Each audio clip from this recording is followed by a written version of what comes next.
As the morning sun crept over the horizon on April 26, 1865, Sergeant Boston Corbett leveled his rifle and fired a single shot.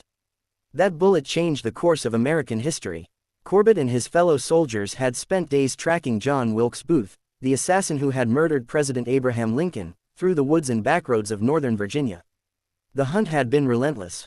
Booth, a well-known actor and Confederate sympathizer, had fled Ford's Theater in Washington, D.C., after shooting Lincoln on the night of April 14. His escape set off one of the largest manhunts in American history. With a broken leg, Booth and his accomplice, David Herold, had crossed into Virginia, evading capture for nearly 2 weeks.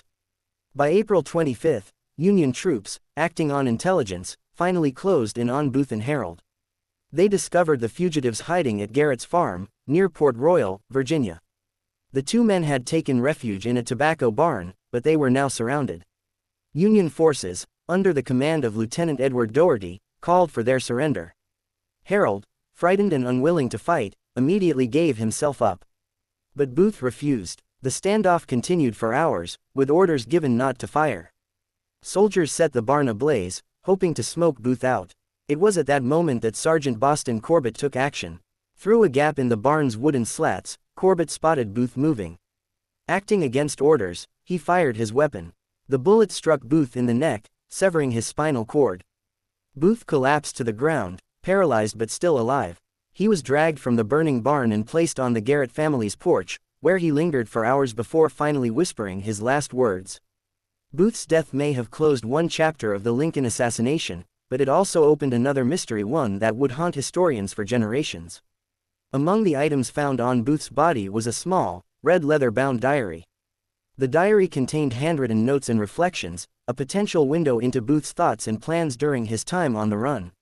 This crucial piece of evidence was confiscated by Union officers and soon made its way to Secretary of War Edwin Stanton, the man overseeing the investigation into Lincoln's murder. Rather than presenting the diary immediately, Stanton locked it away in his personal safe where it remained hidden for years.